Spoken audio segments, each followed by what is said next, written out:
silakan di portal ya, di portal. Udah bisa ya Bapak Ibu ya absen di portal? Sudah. Udah ya, baik Bapak Ibu. Nah, nah dalam kali ini kita apa ya? Salah satu dari materi kita yaitu Smart PLS ya. Dalam hal ini adalah Smart PLS versi 4 gitu ya. Nah, di mana di sini ada perbedaan gitu ya antara Smart PLS versi 4 dengan versi 3 gitu ya. Nah, di mana letak perbedaannya gitu ya? Nah, untuk aplikasi Smart PLS versi 4 di sini gitu ya. Nah, di sini kita menggunakan apa ya? Yaitu SEM basis varian dan juga basis covarian. Jadi ada tambahan menu gitu ya. Jadi basis covariannya ada ya. Di mana dalam metodologi gitu ya kita udah bahas ya yang namanya SEM basis varian dengan basis covarian itu secara apa ya terkait dengan pembentukan dimensi gitu ya, apakah dimensinya reflektif atau juga dimensinya formatif. Nah, itu sekilas kita singgung ya, dan juga Smart PLS versi 4 ini terutama di sini sekarang ada 411, sekarang udah 416 kalau nggak salah saya ya. 4116 gitu ya. Jadi dalam hal ini ada tambahan menu, yaitu tambahan menu yang berkaitan dengan regression. Nah, jadi regression di sini kemampuan Smart PLS itu apa ya? Menambahkan menu regression. Nah, itu ya Bapak Ibu bedanya antara 3 dan 4 gitu ya. 3 tidak ada regression, 4 ada regression. Nah, di sini juga kita sekalian meluruskan gitu ya. Bapak Ibu banyak disertasi kita gitu ya. Terutama di UIN lah gitu ya, di S3 kita. Nah, di sini bagaimana kita mendudukkan ya, menggunakan data primer maupun juga data sekunder ya, dan hubungannya dalam penggunaan aplikasi gitu ya. Nah, ini ada beberapa disertasi gitu ya, yang dalam hal ini menggunakan data sekunder gitu ya, itu harus apa ya, dihubungkan dengan namanya dimensi ya, atau juga berkaitan dengan latent variable atau endogen variable atau juga exogenous variable gitu ya, dan juga ada yang menggunakan latent dan manifest variable. Udah jelas itu salah gitu ya.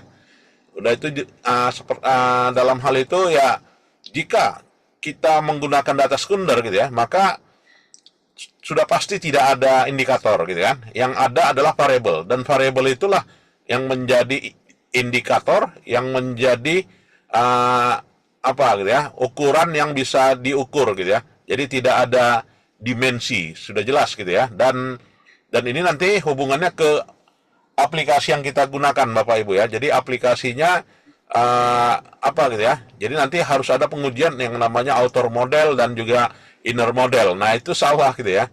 Jadi harus ada validitas instrumen dan ada diskriminan ya, analisa diskriminan. Udah jelas itu salah ya untuk data sekunder.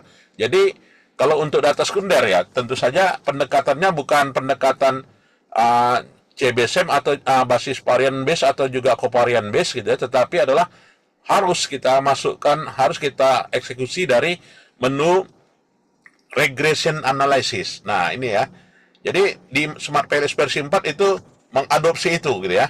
Jadi tersedia menu regression. Apakah dia multiple regression, apakah single regression gitu ya. Dan nantinya bisa aja ya Smart PLS versi 5 gitu kan. Itu sudah bisa mengolah yang namanya uji Chow gitu kan, uji Houseman gitu ya, atau juga fixed effect dan juga random atau juga common effect gitu ya. Nah, di sini pengembangannya seterusnya gitu ya. Jadi persaingan perusahaan software itu sendiri pun juga ketat gitu ya, terkait dengan kesempurnaan dari beberapa menu-menunya. Nah, di sini sekilas kita lihat ya Bapak Ibu, apa ya, Smart Place versi 4. Nah, di sini ada beberapa bagian gitu ya. Ada beberapa bagian dari Smart Place versi 4 ini. Pertama adalah bagaimana kita menyelesaikan gitu ya, persamaan-persamaan struktural gitu ya, terutama persamaan yang dibentuk ya dengan menggunakan pendekatan reflektif atau juga formatif gitu ya. Nah, selain itu juga nantinya ya kita lakukan yang namanya uji multigroup gitu ya. Multigroup analisis ya, di mana uji multigroup analisis ini untuk apa ya? Untuk menyelesaikan ya apa ya? Untuk menyelesaikan persamaan-persamaan struktural gitu ya yang banyak dipengaruhi oleh aspek demografi ya, aspek demografi responden gitu ya, aspek demografi dari apa kita sampel penelitian kita gitu kan. Nah, misalnya kita mau apa ya, mau meneliti faktor-faktor yang mempengaruhi investasi saham syariah gitu kan, faktor-faktor yang mempengaruhi saham syariah, dan saham syariahnya di sini yang membeli itu apa gitu kan, dari berbagai agama misalnya kan, berbagai uh, aspek region gitu ya, baik itu berbeda region, berbeda agama ya kan, berbeda pekerjaan gitu ya. Nah, sementara dimensinya dimensi syariah gitu ya. Ya, unsurnya misalnya religiositas gitu ya. Religiositas itu diturunkan dari misalnya dari makosid syariah gitu ya. Nah, tentu saja di sini apa gitu kan, ada prinsip yang bisa diterima oleh orang yang apa ya, yang dalam hal ini tidak tahu sama sekali unsur-unsur syariah ya, tetapi dia harus kita apakan gitu ya, harus kita samakan ya dengan responden yang lain. Nah, tentu saja ini berbeda gitu ya. Nah, disitulah nantinya ada analisa demografi, dan analisa demografi ini pada SEM gitu kan, ada tersedia menunya ya, yang namanya MGA gitu ya, multi group analysis gitu ya. Nah, disinilah perlunya kita apa gitu ya, bahas di Smart Palace versi 4.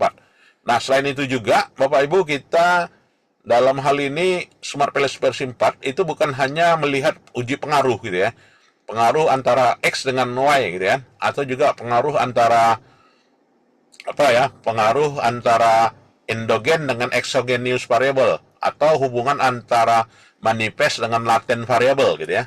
Akan tetapi juga ada apa ya, penyelesaian secara ilmiah ya terkait dengan kebijakan gitu ya. Jadi kebijakan ya, sejauh mana kinerja terbaik ya, dan sejauh mana kinerja yang paling penting gitu ya. Nah, maka di dalam aplikasi Smart PLS itu namanya Important Performance Analysis gitu, IPA.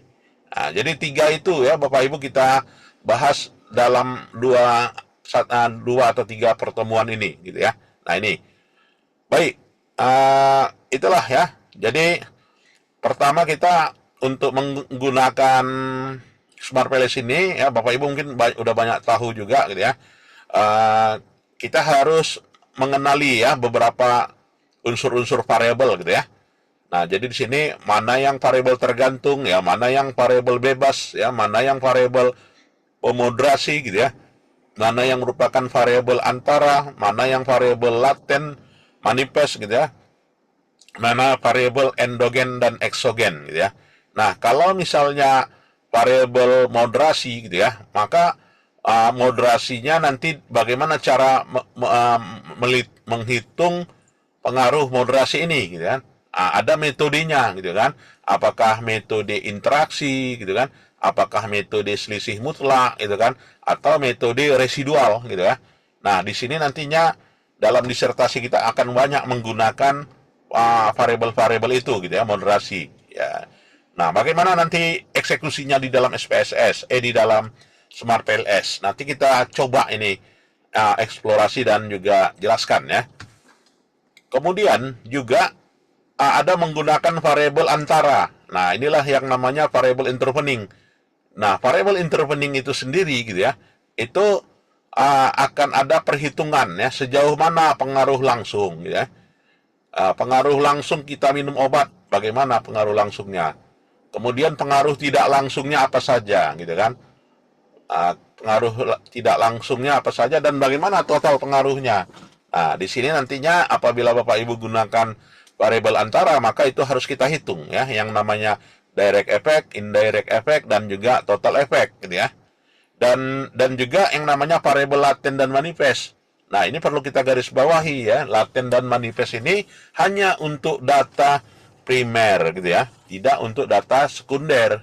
Nah, salah kaprah gitu kan.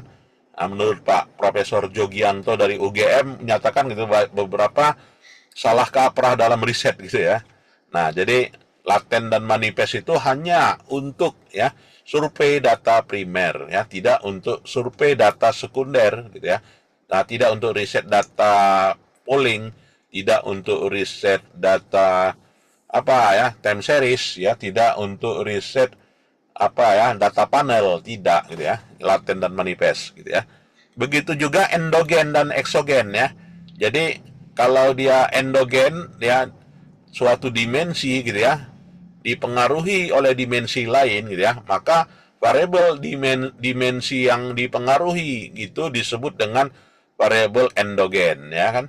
Sedangkan eksogen gitu itu adalah dimensi yang dibentuk oleh beberapa indikator, itulah yang dikatakan dengan eksogen. Jadi eksogen mempengaruhi endogen, bukan endogen mempengaruhi eksogen. Nah, ini nantinya kita bahas ya dan hubungannya bagaimana kita eksekusi di Smart PLS gitu ya Bapak Ibu. Nah, ini yang perlu kita apakan ya, jabarkan Bapak Ibu. Nah, inilah dia bagaimana kalau kita hubungan independen dengan variabel dependen itu ya Bapak Ibu. Nah, di sini ada hubungan garisnya ya, untuk bidang SDM ya, manajemen ya, bagaimana X dengan Y. Untuk bidang ekonomi, bagaimana X dengan Y gitu ya. Untuk bidang keuangan ya, bagaimana hubungan antara X dengan Y. Mana yang laten variabel, mana yang independen, hanya boleh dikatakan independen dengan dependen ya, bukan laten dengan manifest gitu kan, atau endogen dengan eksogen. Nah, ini ada rambu-rambu khusus gitu ya yang harus kita lihat Bapak Ibu. Begitu juga untuk variable intervening ya, bagaimana kita menggambar gitu ya, menggambar intervening itu. Kalau moderating itu bagaimana gitu ya. Nah, moderating dan juga mediating ya, ada beberapa istilah gitu kan, ada contingent variable gitu ya. Nah, itu sebenarnya yang namanya contingent variable itu apa dah. Nah, itulah yang perlunya kita kenalkan di sini gitu ya. Ya, di sini untuk variabel pomoderasi misal titik garisnya apakah di luar ya atau kotaknya harus di tengah gitu kan. Nah, ini ada rambu-rambunya gitu ya Bapak Ibu, bisa kita lihat. Begitu juga variabel antara ya. Nah, antara itu harus tanda panahnya melewati gitu kan variabel itu gitu ya. Jadi tidak bisa tidak lewat begitu ya. Dan inilah yang namanya laten dan manifest ya. Jadi mungkin di metodologi udah kita bahas ini ya Bapak Ibu. Oke, kita lewatkan. Jadi yang kita ulang kembali lah ya, bahwasanya yang namanya variabel laten di sini adalah variabel yang tidak dapat diukur secara langsung gitu ya. Harus ada indikator ya. Dan harus ada indikator di sini, apakah indikatornya membentuk laten atau latennya memiliki beberapa unsur. Itulah yang namanya reflektif dan juga formatif gitu ya. Reflektif dan formatif. Kemudian juga ada namanya unsur variabel manifest gitu ya, yang diukur secara langsung oleh peneliti gitu ya. Nah, ini saya kira udah kita bahas ini ya di metodologi Bapak Ibu. Baik. Dan juga hubungan antara endogen dengan eksogen gitu ya. Jadi bagaimana endogen, bagaimana eksogen. Nah, ini kita lihat tanda panahnya itu ke bawah ya. Bauran promosi mempengaruhi keputusan membeli. Berarti bauran promosi itulah yang namanya eksogen. Sedangkan endogennya itu adalah apa ya? Keputusan membeli. Jadi keputusan membeli ada kena panah gitu ya. Nah, apabila dia kena panah, maka itu disebut dengan endogen news ya. Sedangkan mengeluarkan panah disebut dengan exogenous variable gitu ya. Nah, itulah sekilas mengenai itu ya. Dan nantinya akan kita ukur ya bagaimana dimensi-dimensi itu terbentuk gitu ya, dan udah jelas ya yang namanya variable apa ya, variable yang membentuk itu dari data sekunder gitu kan, maka tidak akan ada indikator itu ya. Yang ada itu adalah skalanya apa gitu ya. Yang ada adalah skalanya, dan tidak ada dimensi, tidak ada indikator. Nah, ini yang perlu kita garis bawahi ya, Bapak Ibu. Dan nantinya ada namanya spesifikasi model gitu ya. Jadi setiap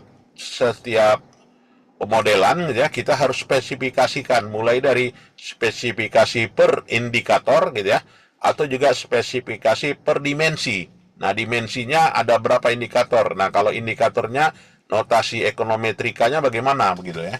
Nah, ini kita harus pahami juga, dan setiap dari notasi dari ekonometrika tersebut gitu, apakah 100% mampu diprediksi? Tidak gitu kan. Dan tentu saja ada yang namanya error bound ya. Ada yang namanya galak gitu ya. Ada yang namanya error term. Nah, ini ya. Jadi ada bulat-bulat ini seperti ini. Ya, E1, E2 ya kan. Kalau di dalam Amos, nah ini nggak boleh bentrok dia kan. Tidak boleh bentrok, tidak boleh ganda gitu ya. Dan masing-masing error term itu masing-masing memiliki error 1, error 2, error 3 dan seterusnya ya. Memiliki disturbance term 1, disturbance term 2 dan seterusnya ya. Nah, ini. Dan indikatornya apakah reflektif atau juga formatif. Nah, ini kita gunakan ya. Nah, jadi Bapak Ibu boleh install, yaitu Smart PLS student version boleh, maupun juga full version yang belinya setahun yang sekitar harganya 400 euro ya, silakan aja di-download. Dan juga banyak ditawarkan aplikasinya di Shopee gitu ya, yang murah-murah. Nah, itu silakan Bapak Ibu cari aja ya, dan install di laptopnya ya untuk menggunakan itu. Nah, baik. Dah. Dan kelebihan Smart PLS versi 4 itu inilah Bapak Ibu ya. Jadi bisa mengolah data berganda, regresi berganda ya. Yang dulu sebelumnya tidak gitu ya. Jadi dia bisa mengolah data regresi berganda, kemudian bisa varian dan kovarian gitu ya. Kemudian apalagi menu GSCA gitu ya. Komponen analisis. Ya, jadi kalau di dalam SPSS namanya uji faktor gitu ya. Uji faktor. Kemudian bisa analisa multigroup. Nah, analisa multigroup ini di Amos bisa gitu ya. Di Amos bisa, kemudian di Smart PLS bisa, tapi tidak bisa di Watt PLS. Nah, ini kelemahan, ada beberapa kelemahan aplikasi yang bisa kita lihat nantinya ya. Di Watt PLS itu tidak bisa yang namanya apa ya? Analisa multigroup. Nah, analisa multigroup ini penting ya Bapak Ibu, sering nanti namanya aspek karakteristik responden gitu kan, di bab 4-nya gitu kan. Mulai dari jenis kelaminnya, pekerjaannya gitu kan, lama bekerjanya gitu kan. Kemudian apalagi wilayah kerjanya gitu kan. Kemudian apalagi pendapatannya, jenjang jabatannya, itu kan semuanya aspek demografi gitu kan. Dan apakah aspek demografi itu mempengaruhi hubungan antara variabel independen maupun juga dependen. Dan bukan hanya hubungan antara variabel independen dengan dependen saja. Bagaimana kalau dia misalnya masuk unsur pemediasi gitu kan? Tentu saja ada pengaruh langsung, ada pengaruh tidak langsung gitu kan? Pengaruh langsung, ada pengaruh tidak langsung, ada total pengaruh. Nah, kalau demografinya apakah dihipotesakan, boleh atau tidak? Nah, kalau memang ada turun dari teori, wajib kita hipotesakan, gitu kan? Nah, nantinya untuk pengembangan disertasi kita ya silakan aja ya, kita tambahin itu untuk meningkatkan novelty riset kita, gitu kan? Nah, ini Bapak Ibu. Nah, selain itu juga apa ya? Pemoderasi katanya kan. Nah, kalau dia pemoderasi, pengaruh dari variabel pemoderasi yang dibentuk secara interaksi sejauh mana ya kan, aspek demografi mempengaruhi, boleh kita hipotesakan untuk apa ya, hipotesa kita lebih bervariasi gitu kan. Atau juga pemoderasi yang dibentuk melalui selisih mutlak itu akan berbeda signifikan dengan aspek pemoderasi yang dibentuk secara residual misalnya. Nah, itu boleh aja yang memang jarang diteliti orang gitu kan untuk aspek itu gitu kan. Terkait dengan metodenya. Nah, ini banyak ya kalau mau kita noveltikan kita noveltikan hasil dari pengolahan statistik ini ya. Terutama bagi Bapak Ibu yang pendekatan kuantitatif gitu ya. Nah, tapi untuk di UIN itu sendiri gitu ya, kebanyakan orang ya, Pak, saya hanya kualitatif, oh, oke okay, gitu kan. Tapi kalau bisa mix method nggak masalah juga gitu kan. Ya, mix method, Pak, saya mau menggunakan mix method gitu kan, boleh tambahin gitu ya. Nah, jadi kalau menggunakan mix method ya kita gunakan Smart PLS versi 4 ini ya, Bapak Ibu silakan gitu ya. Itu saya kira. Nah, ini jadi kalau perbedaan antara SEM dengan PLS di situ ya dari berbagai aspek ya. Yaitu dari sisi SEM CB dan SEM apa namanya? Covariant base dan VB ya, variant base. Nah, ini kita lihat. Jadi kalau misalnya Lisrel ya, itu variant base atau covariant base. Nah, itu covariant base. Covariant base itu estimasi per parameter gitu ya. Estimasi per parameter, maka nantinya goodness of fit harus dipenuhi. Yang tidak ada dilakukan di variant base gitu ya. Di variant base itu goodness of fit tidak dilakukan. Nah, itu ya Bapak Ibu. Ya, mungkin ada yang mau kita diskusikan, silakan Bapak Ibu sebelum kita langkah lebih lanjut. Minggu depan boleh praktek kita. Di praktek juga apa ya? Di Zoom aja oke gitu ya. Izin Prof. Ya, Pak. Kalau SPSS kan minimal 30 responden Prof. Kalau Smart PLS idealnya berapa Prof? Minimalnya Prof. Ya. Kalau di SPSS itu sampelnya adalah 30. Nah, 30 itu maka kita masuk wilayah yang namanya ekonomi apa ya? Wilayah parametrik gitu ya. Di mana wilayah parametrik asumsinya harus ada asumsi distribusi normal gitu ya. Nah, kalau kita menggunakan wilayah parametrik gitu ya, masuk di wilayah parametrik yang menggunakan asumsi distribusi normal gitu ya, maka sampel kita minimal 30 gitu ya. Minimal gitu ya. Kenapa 30?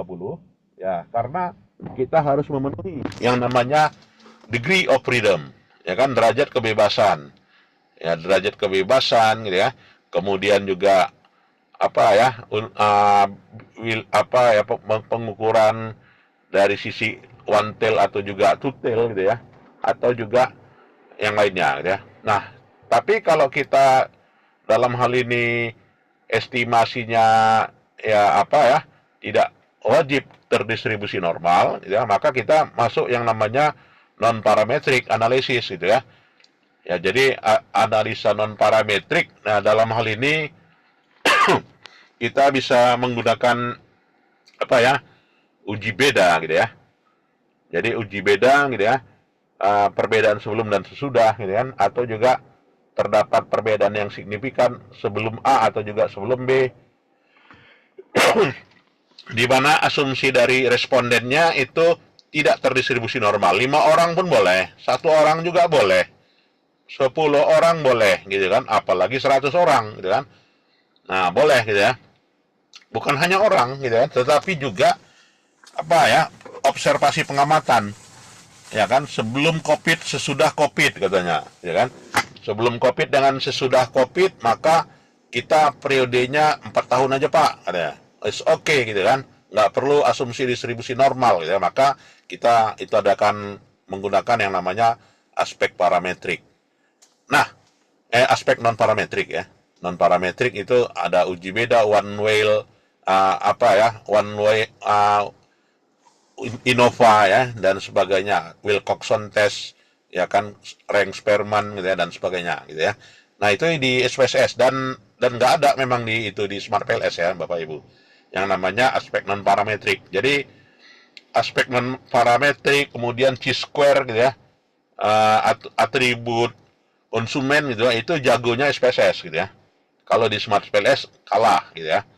Nah, jadi memang SPSS itu apa ya, jagonya untuk apa ya, analisa per individu oke kali banget gitu ya. Jadi untuk orang-orang yang survei pasar gitu ya, dan di mana keputusan surveinya itu harus keputusan secara empiris yang bisa dipertanggungjawabkan gitu kan, maka banyak manajer-manajer riset HRD ya di perusahaan-perusahaan itu pakai SPSS mereka ya, untuk selain dari pengalaman intuisi gitu kan, tapi diperlukan juga analisa yang bisa dipertanggungjawabkan secara ilmiah. Nah, itu banyak perusahaan-perusahaan HRD-nya atau juga manajer risetnya atau manajer operasinya, manajer penjualannya, dia bisa mempertanggungjawabkan target-target penjualan mereka ya dengan pendekatan kuantitatif SPSS selain dari pengalaman mereka ya, bulan apa ramenya, apa ya, pembeli gitu ya. Nah, ini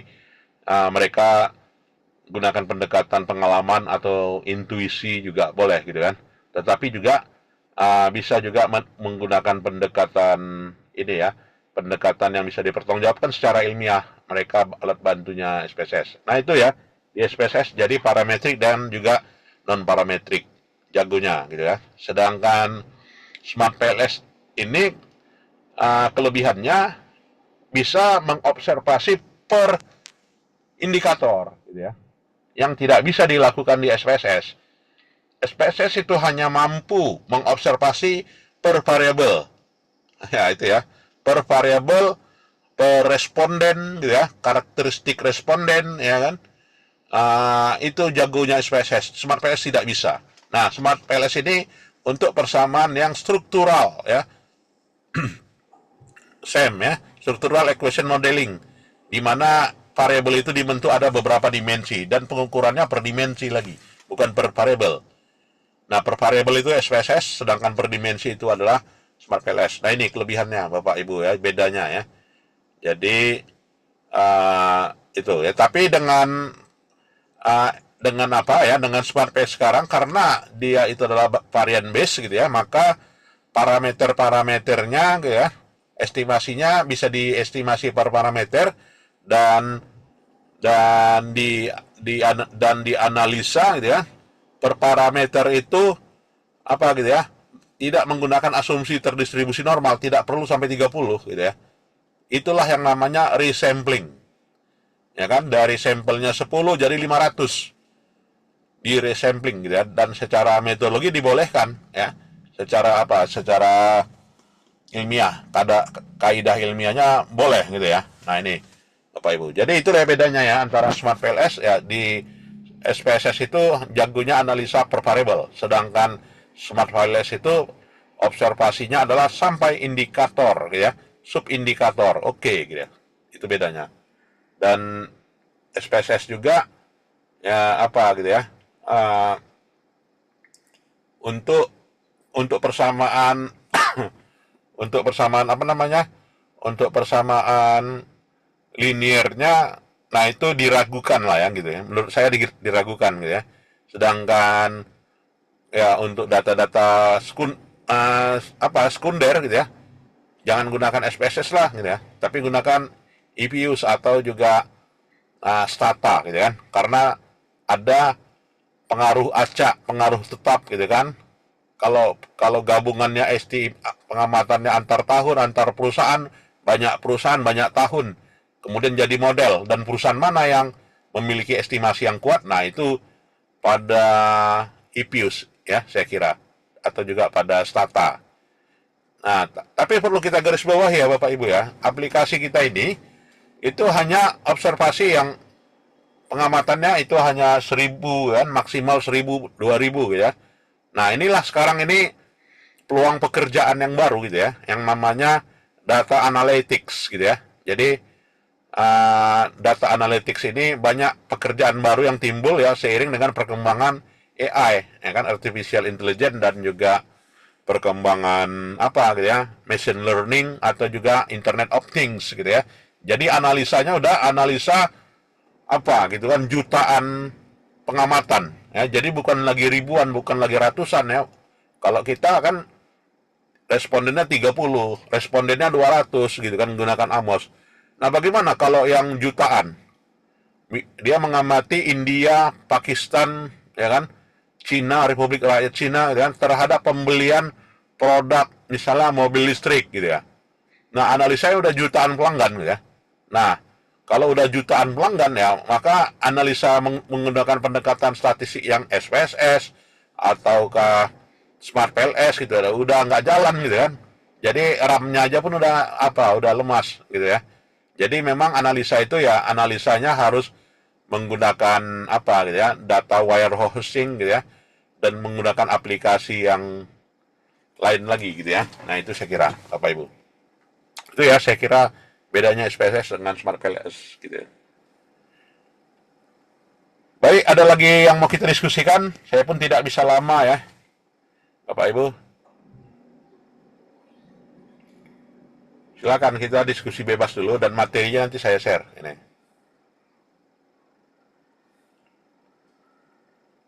Baik, kalau tidak ada saya kira itu saja lah ya dulu Bapak Ibu, dan ini di bulan Ramadan kita nanti apa kembali ya, aktif kembali, apakah kita mau Zoom, apakah kita mau bertemu ya secara langsung.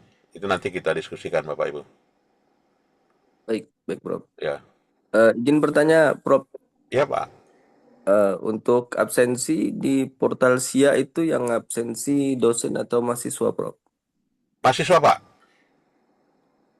Mahasiswa ya? Oh, Ya. kami masih belum paham caranya. Nanti kami coba cari Ya. caranya, Prof. Nanti sama Pak apa? Siapa Pak? Ayo, Pak Prodim baru atau Pak Yusrijal ya? Pak Yusuf. Oh iya. Ya, Pak. Oke, selanjutnya Prof, untuk semester ini nampaknya hanya Prof sendiri yang mengampu mata kuliah ekonometrika, Prof. Iya, Pak ya, baik. Jadi itulah gitu ya. Nah, kalau begitu nanti kita masuk sampai kepada apa ya Pak ya, IPIUS dan Stata lah kita bahas. Kalau memang Baik, sendiri. baik. Ya. Baik Bapak Ibu sekalian, itu saja ya. Dan nantinya bahan saya share, dan juga untuk persiapan apa tadi ya, paper itu menggunakan alat analisisnya harus kita persiapkan juga dari sekarang biar supaya tidak tergesa-gesa. Ya. Izin Prof, Ya. karena tadi dari Pak Kosma menyebutkan Pak Prof itu akan sampai final, Ya. sebab Prof langsung, tugas yang tadi tetap di meet atau gimana ya Prof? Tugas Kalau submit menurut paper tadi. kalau menurut saya nanti gini Bu ya. Jadi di Meet itu kita sudah sampai apa gitu kan, conference paper gitu ya. Nanti di UAS-nya kita ujian gitu ya. Jadi ujian secara langsung atau juga HKI. Nah, pilihannya dua nanti untuk di ujian akhir begitu. Baik, baik. Terima kasih Prof. Ya. Ada lagi Bapak Ibu? Ya, baik. Kalau tidak ada, saya kira itu saja ya. Kita lanjutkan minggu depan. Terima kasih. Selamat berpuasa dan sehat semuanya Bapak Ibu sekalian. Assalamualaikum warahmatullahi wabarakatuh. Amin. Waalaikumsalam warahmatullahi Waalaikumsalam warahmatullahi wabarakatuh. wabarakatuh. Terima kasih banyak, Prof. Terima kasih, Prof.